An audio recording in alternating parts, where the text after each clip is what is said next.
Palavra de Deus é para mim um tesouro sem igual em valor. Fala do amor de Deus, do amor que não tem fim, mais precioso do que ouro este amor. O embaraço e o pecado que tão de perto nos rodeia. Então, baseado nisso, a gente viu aqui o que era pecado, fez algumas colocações a respeito, tá certo? E tratamos do pecado como um grande embaraço na vida de todo cristão que está caminhando para Jerusalém, certo? Então, seguindo esse raciocínio, a gente tem outras questões com base na Bíblia Sagrada, na Palavra de Deus, que também embaraça a nossa vida. Como, por exemplo, contenda. A Bíblia diz que ao servo do Senhor não convém contender. Não. Mas é um embaraço terrível a questão da contenda. Porque a contenda ela gera brigas. A contenda ela gera inimizade. A contenda ela faz com que as pessoas fiquem bochechudo, deixa eu usar essa expressão aqui, um como o outro. A contenda faz com que um fique olhando para o outro com vontade de engolir. Então, contenda, por isso que contenda ela é um embaraço. Então, devemos fugir com muita pressa de tudo que for contenda. Contenda. Vejamos, irmãos, primeira carta a Timóteo, lá por volta do capítulo de número 6. Veja o que ele diz. Versos 3 e 4. 1 de Timóteo 6, 3. Se alguém ensina alguma outra doutrina, e se não conforma com as sãs palavras de nosso Senhor Jesus Cristo, e com a doutrina que é segundo a piedade, veja o verso de número 4.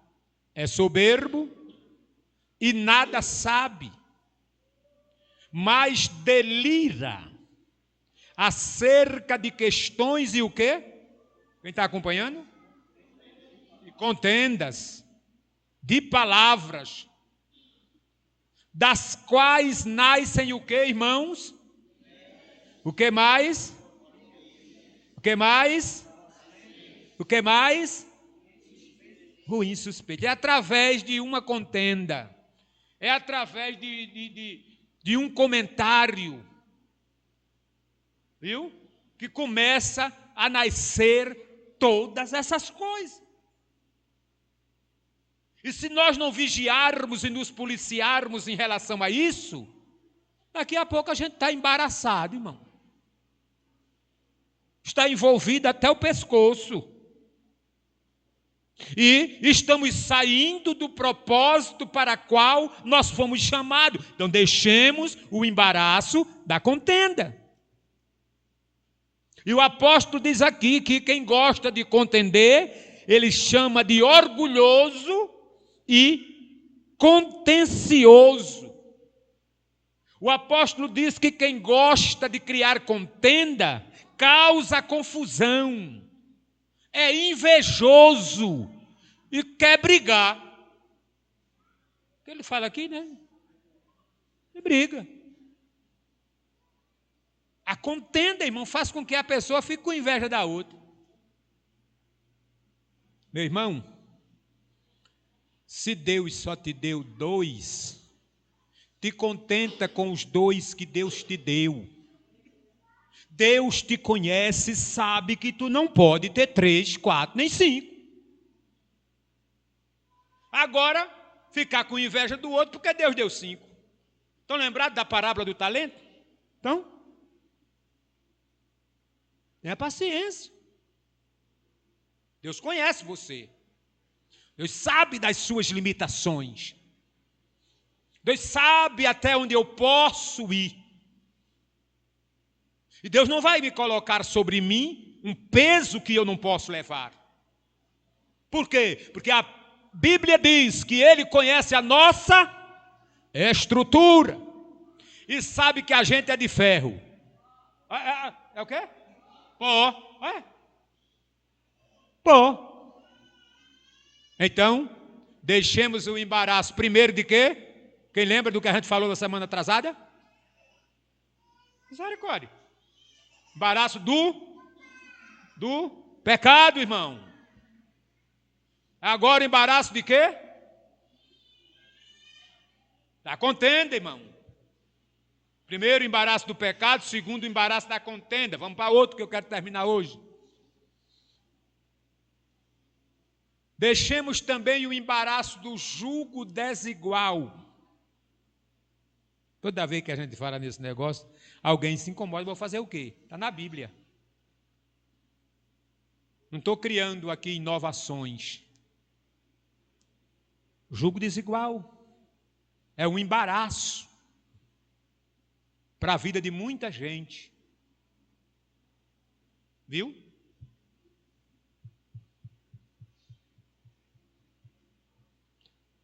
E você sabia que pode... Alguém diz assim, então um jugo desigual, o irmão está falando de um crente e do não crente também.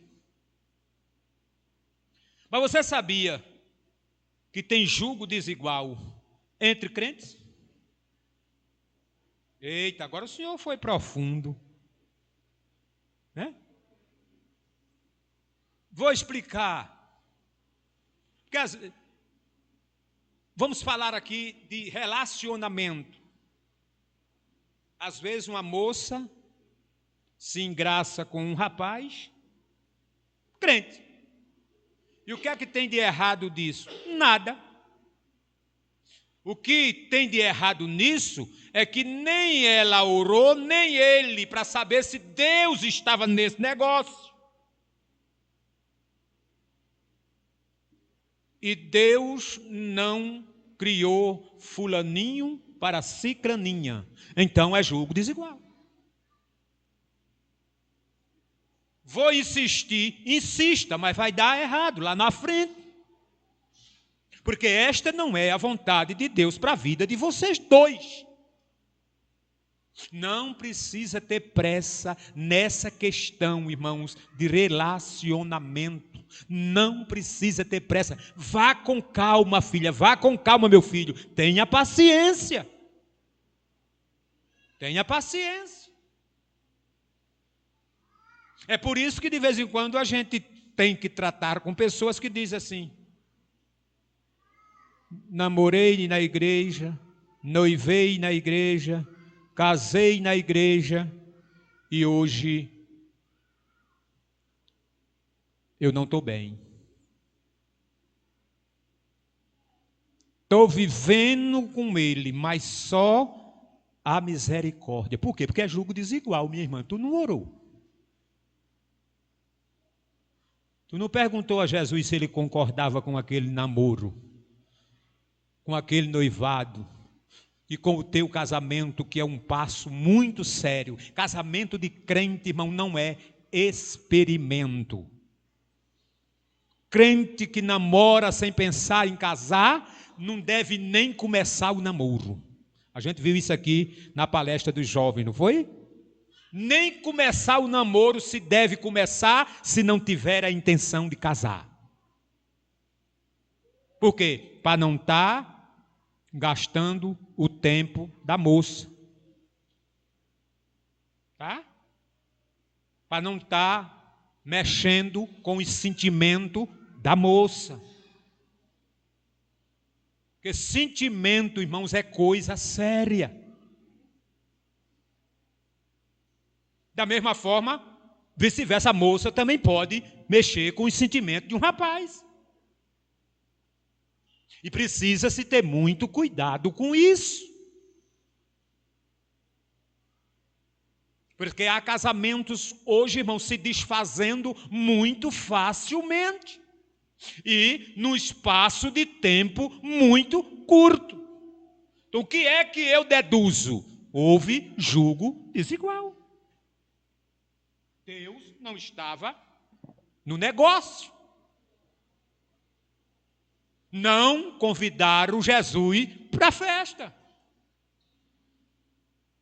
Aí o resultado é fracasso. É embaraço.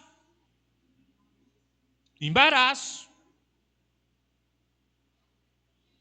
Quando é que um namoro de crente se torna um embaraço? O rapaz fica a vida todinha na igreja. Jesus, mostra a minha Rebeca. Jesus, mostra a minha Rebeca. Aí um dia Jesus vai e mostra a Rebeca a ele. Aparece uma moça direitinha, né? Que ele simpatiza. Aí ele começa a namorar a Rebequinha dele. Até ele namorar, enquanto ele estava orando por Rebeca, estava uma benção. Depois que Rebeca chegou, cadê fulano? Hoje é dia de namorar. Veio não, porque hoje é dia de namorar. Isso é embaraço. E enquanto você está fazendo isto, o diabo está lá perto de vocês dois, viu? Pulando. A Bíblia já diz que ele anda em derredor buscando a quem possa tragar. Imagina. Quem não está dando brecha a ele, imagina dando brecha. Eu deixar de vir para a doutrina. Eu conheci um pessoal que deixava, irmão. Eu chegava, a irmã Bilzinha, que não tem muita paciência, dizia, irmã, cadê teus meninos? Ela ficaram em casa namorando. O quê, irmã? Foi. Ficou namorando, irmão. Olha, o dia de hoje de doutrina, irmão. Podia namorar outro dia. Não, porque... não precisa nem vocês me perguntar o que foi que aconteceu. Jesus... embaraço, irmão, isso é embaraço. E o jovem crente, a moça crente, a irmã solteira, precisa tomar muito cuidado quando tiver que tomar uma decisão, para não se embaraçar. Porque aquilo que pode contribuir para abençoar a vida de um casal, se não estiver dentro da vontade de Deus, vai servir de embaraço, porque é julgo desigual. 2 de Coríntios, veja se está escrito ou não, viu? Capítulo 6, esse eu quero que vocês leiam para mim. Capítulo 6 e 14, 2 de Coríntios. Quem achou? Não vos prendais a um julgo desigual com os infiéis, porque sociedade tem a justiça com a injustiça, e que comunhão tem a luz com as trevas? O 15, por favor. E que concórdia há entre Cristo e Belial? Ou que parte tem o fiel com o infiel? Muito obrigado. Aí aqui já entra, irmão, a questão, nós tratamos um pouco sobre as questões dentro da igreja, entre pessoas que professam a mesma fé. E já vimos que, em algumas situações, não tem dado certo. Aí tu já imaginou a moça que diz assim, na minha igreja, eu estou dizendo isso com experiência própria, viu? A gente vai passando pelos lugares e vai acumulando experiência. Aí eu não tive no lugar que a moça disse assim, eu vou arrumar lá fora. Foi. Desse jeito aqui. Porque aqui só tem rapaz feio. Com essas palavras, irmão. Olha, pai, você achando, não? Embaraço, irmão. Embaraço. A moça disse assim, e não disse a ninguém não, viu? Foi a mim mesmo. Irmão João, aí, eu acho que eu vou procurar por aí por fora, porque aqui dentro, meu irmão, só tem rapaz feio, misericórdia.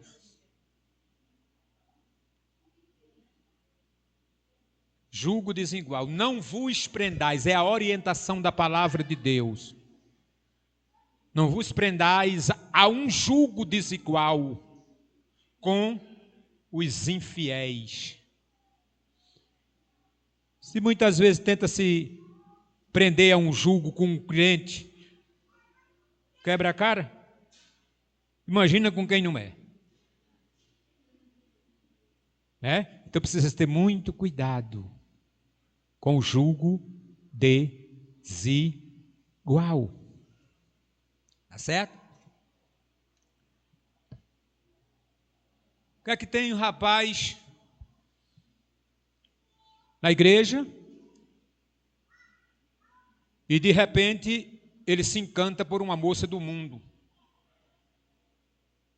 É embaraço. Isso é embaraço. A igreja tem muitas moças, isso na sua congregação não tem, mas aqui, somente na igreja da gente aqui em Goiânia, tem 44 congregações. Qual é o problema de você se encantar por uma moça de outra congregação da sua denominação? Porque, irmãos, com todo respeito às demais denominações, pode se tornar um julgo desigual namorar uma moça de outra denominação também.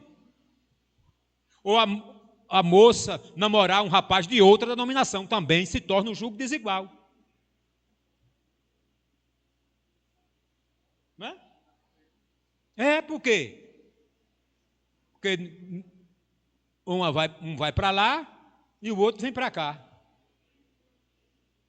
Não é? Aí já começa errado, porque a Bíblia diz que não manda dois juntos se não tiver de acordo. Aí eu conheço um caso que começaram assim.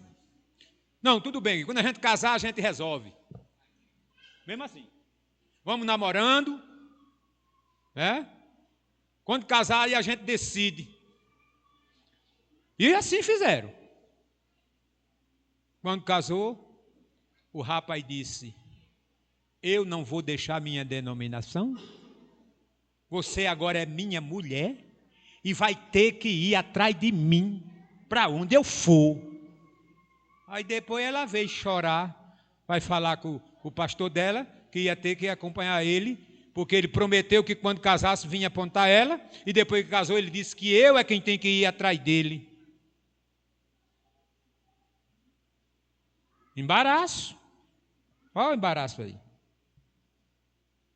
Por isso que até com crentes de outras denominações, com todo respeito, sem desmerecer nenhuma, pode se tornar embaraço. Muito bem. Mas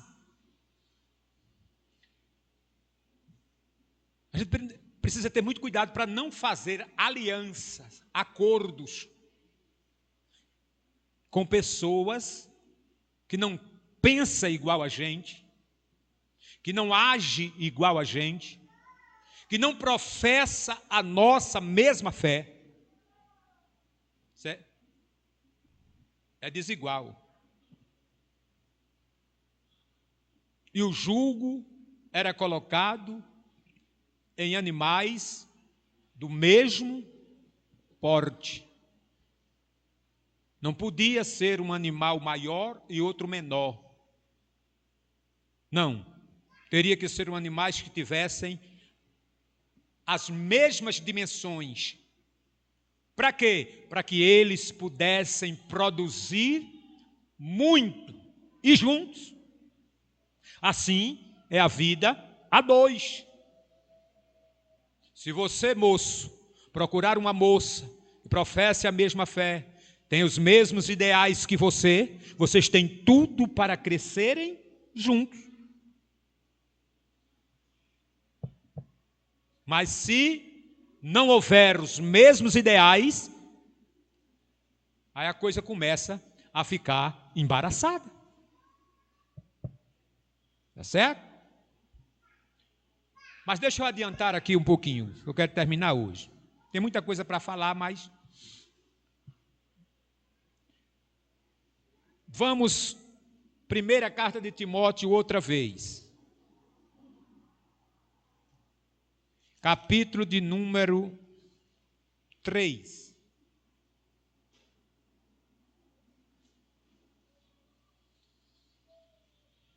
Outro embaraço. Quem lê? 3:3. Obrigado. Mais. Pode continuar, meu filho. Sim.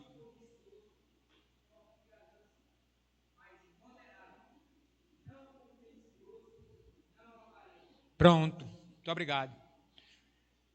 Que embaraço é esse? O embaraço da cobiça. Cobiça.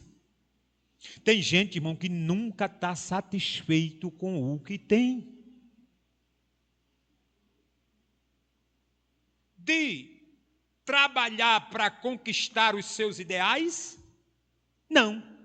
Vai invejar o que os outros têm. Está o oi grande no que os outros conquistou, no que o vizinho conquistou. Vai trabalhar, preguiçoso. Vai correr atrás dos seus sonhos. Vai correr atrás dos seus planos. Até parece que nunca viu. Irmão Luiz vai saber do que eu estou dizendo agora. O que tem naqueles paralamas de caminhão, né? Deus ajuda quem trabalha. Não é assim? Pronto. Trabalhe. Não está satisfeito com o que Deus lhe dá, você já está criando dentro de você um sentimento de cobiça, e isso é embaraço. O apóstolo São Paulo, que homem maravilhoso, ele disse: tendo, porém, não é assim? Com que me cobri, e o meu sustento esteja com isso contente. Tem gente, irmão, que tem o que comer, tem com que se cobrir,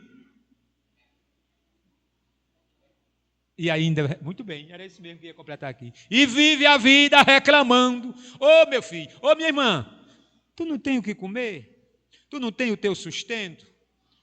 Tu não tem a tua casinha, por simples que seja, que Jesus te deu para tu te abrigar, mas teu marido e teus filhos?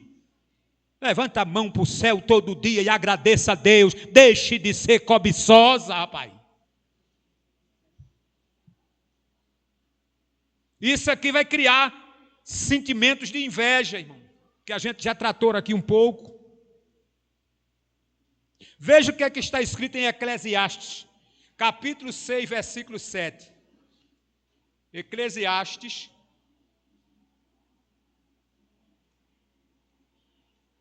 é antes de Salmo, né? Ou depois, não, depois de Provérbio. Quem achou? Eclesiastes 6 e 7.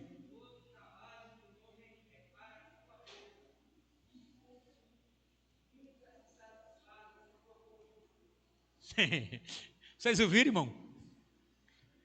Todo o trabalho do homem é para a sua boca, e contudo, nunca satisfaz o seu apetite. Tudo que o homem consegue com o seu trabalho é para se alimentar, e ele ainda reclama que não está satisfeito. É mais ou menos isso que o sábio Salomão quis nos dizer. Voltando lá para Timóteo capítulo 3, por favor.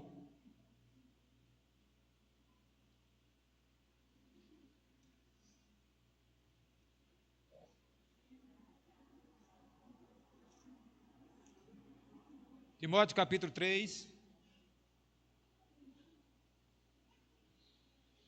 Veja o verso de número 6, por favor.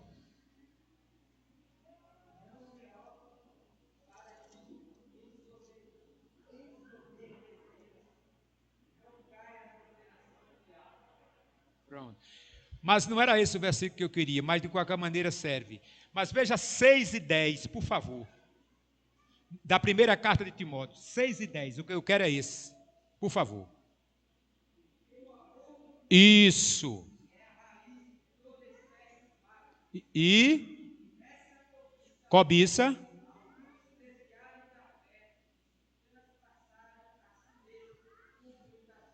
Olha para aí. Bíblia, irmão. Palavra de Deus nos orientando que o amor ao dinheiro é a raiz de todos os males. E nessa cobiça, alguns se desviaram da fé e se traspassaram a si mesmo com muita dor. Muita gente sofrendo por causa do amor ao dinheiro. Ô irmão, e a gente não pode gostar de dinheiro, não é? Pode e deve. A gente não vive sem dinheiro, né? A gente precisa de dinheiro para ir, para voltar, para comprar, para pagar, assumir os nossos compromissos, né?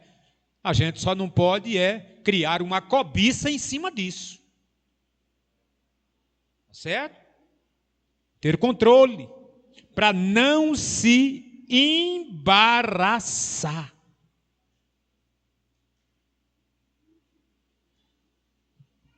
Tudo, irmãos, que a gente pensar em conquistar nesta vida, a gente precisa fazer isso de forma bem pensada, para não estar atropelando ninguém. Porque tem gente que, para conquistar o que ele quer, ele não respeita nem a mãe dele. Meu irmão. Quer nem saber. Nem a mãe dele ele respeita, passa por cima de mãe, de pai, de tudo. Quantos e quantos noticiários de filhos que põem fim à vida dos pais. Vocês já ouviram do que eu estou falando? Por causa de quê? Às vezes, irmãos, não é nem tanta coisa. Não é, mano? Não é nem tanta coisa. A herança não é nem... Tem uns que tem até alguma coisa. Mas em alguns casos, irmãos, não tem nem muita coisa. Mas os filhos criam aquela cobiça em cima do pouco que os pais têm. E como Deus tem sido generoso com a vida dos pais, prolongando os dias, aí eles vão lá e vão diminuir isso aqui, para eu botar a mão no pouco que eles conquistaram. Aí ele diz aqui, por isso que o amor ao dinheiro é a raiz de todos os males. E tem feito com que muita gente tenha se transpassado a si mesmo. E ele termina dizendo, com muitas dores. Mas vamos para outro embaraço. Só recapitulando para ver se a gente se lembra. Primeiro, embaraço do pecado. Segundo, embaraço da contenda. Terceiro, embaraço do jugo desigual. Quarto, embaraço da cobiça. E quinto, o embaraço dos pensamentos humanos. Colossenses, capítulo de número 3. Depois de Filipenses e antes de Tessalonicenses. Colossenses, capítulo 3, versículo de número 2.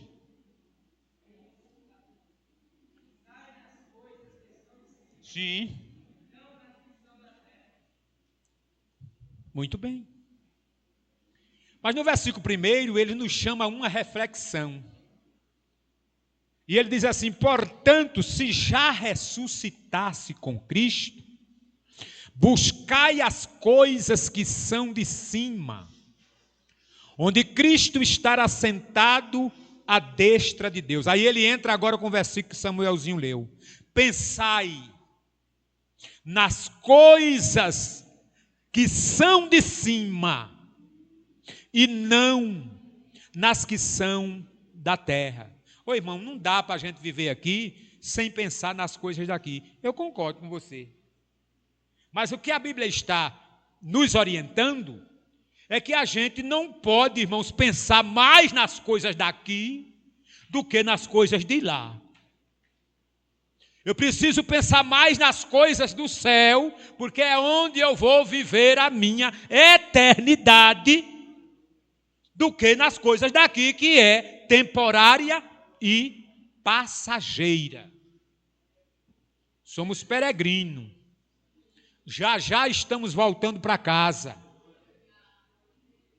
Então eu não devo me envolver integralmente com as coisas desta vida, a ponto de me embaraçar com as coisas que são lá de cima. Primeiro, as coisas de Deus. Primeiro, o reino de Deus e a sua justiça. E todas estas coisas serão acrescentadas. O que você precisar para viver aqui, Jesus dá. E quando ele fala daquele versículo ali, buscai primeiro o reino de Deus e sua justiça, mas o versículo, no contexto, vai falar de comida, vai falar de veste, tá certo? Vamos lá para Mateus 6, para a gente concluir.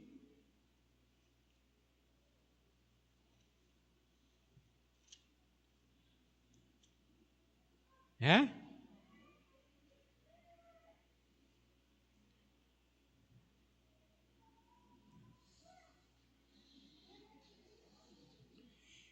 Versículo de número 31, 6 e 31, por favor. Quem achou? Não ameis, pois, Isso. Com quê? que comeremos, Comida, que beberemos, bebida. ou com que nos vestiremos. Três coisas essenciais que todo ser humano precisa para viver aqui: comer, beber e vestir. E Jesus disse aqui: todas estas coisas os gentios procuram. Agora o vosso Pai Celestial, Ele bem sabe que necessitai de todas estas coisas. Jesus sabe, minha irmã, que você precisa de comer, que você precisa de beber e que você precisa de vestir. Ei, meu irmão, Jesus sabe, meu irmão, que você precisa de comer, que você precisa de beber e que você precisa de vestir. Jesus sabe. Aí ele diz: agora, primeiro, busque o reino de Deus e a sua justiça. E todas estas coisas, essas coisas que? Comida, bebida e veste. E todas essas coisas vos serão acrescentadas. E é interessante, se a gente for observando aqui, a gente vai ver que Jesus faz comparações. Manda olhar para os lírios. Diz que nem Salomão, com toda a sua riqueza, conseguiu se vestir mais bonito do que um lírio. Mandou olhar para quem? Para as aves do céu. E disse: eles nem plantam e eles nem colhem, nem ajuntam nos celeiros. Tem gente que tem um medo, né, de morrer de fome. Não é, mano? Come, que é uma beleza. A despensa não dá nem para fechar a porta, com medo de morrer de fome. Mas Jesus disse: eu sei de que vocês precisam disso. E se vocês priorizarem o meu reino, nunca vai faltar pão, nunca vai faltar água, nem nunca vai faltar veste. Muitas vezes a gente é que se apequena na fé. Viu? A gente se apequena na fé e deixa de crer nas provisões de Deus para a nossa vida e para a vida da nossa família. Vocês estão lembrados do que o salmista disse? O salmista disse: eu fui moço. Não foi assim? E agora eu sou o quê? Velho. Mas eu nunca vi o quê? Um justo desamparado, nem a sua descendência a mendigar um pão. Deixa eu dizer uma coisa para vocês. Meu pai criou 10 filhos. Primeiro, cuidando de roçado do povo.